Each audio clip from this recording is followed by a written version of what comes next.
Bonjour, dans cet exercice, nous allons faire des exercices de navigation entre les différentes pages qui sont sur cet écran.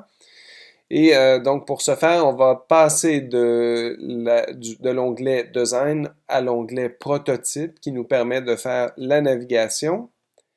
Première navigation, c'est partir de la page globale. Donc je clique sur le mot ici là, pour m'assurer que toute la page est activée.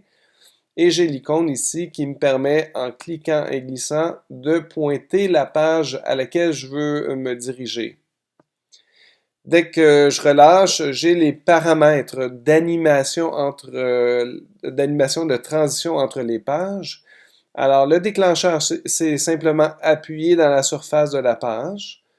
Ensuite, le type de transition, d'action plutôt, donc c'est transition. On va aussi dans d'autres exercices travailler avec animation automatique. Celui-ci est une simple transition entre les deux pages. La destination, bien sûr, je m'en vais à la page inscription. Et le type d'animation, donc il y en a plusieurs. On va commencer par pousser vers la gauche. Et on a une certaine fluidité, un rythme pour cette transition-là. On a décélération, accélération. J'aime bien avoir les deux, donc c'est celui-ci que je vais prendre.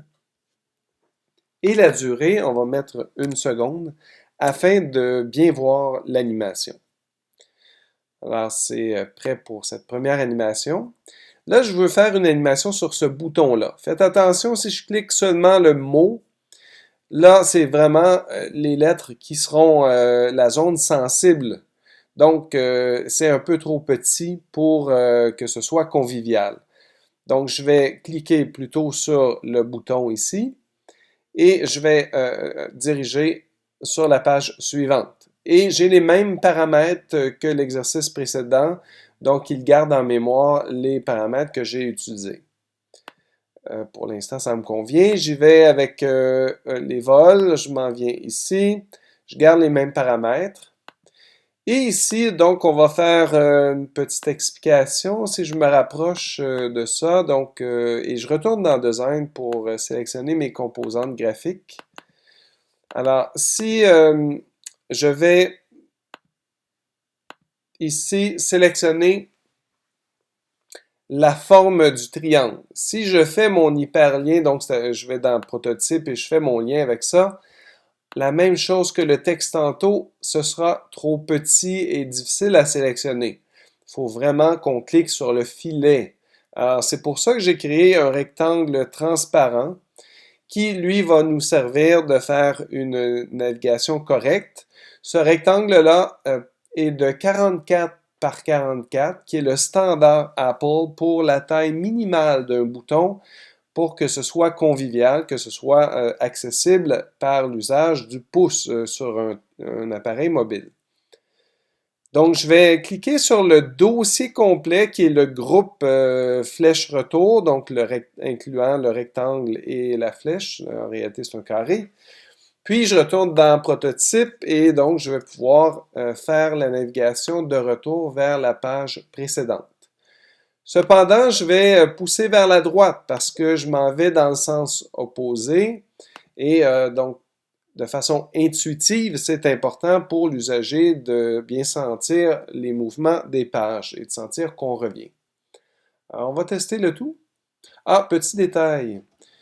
Ici, vous voyez, c'est la maison, donc c'est le départ, la page de départ. Donc, si je teste ici et on fait un test, on navigue, on peut voir que le déplacement des pages se font coller. Et lorsque je clique sur le retour, donc l'animation se fait dans l'autre sens. On va explorer maintenant une autre navigation. Donc, je vais cliquer sur la fin de l'animation ici et je vais simplement changer glisser vers la gauche. On va faire la même chose sur le bouton ici. Glisser vers la gauche.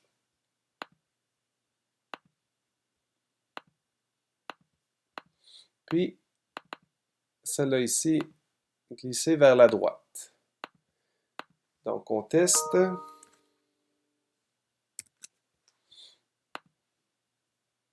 Et donc, on peut voir qu'il y a un décalage. On embarque sur la page précédente. Il y a une petite animation qui se fait. Donc, on a vraiment un petit chevauchement des pages. Alors, libre à vous d'explorer l'ensemble de ces paramètres. C'est ce qui fait la différence entre chacun des projets, donc de faire des subtilités dans vos navigations. Alors, bon travail!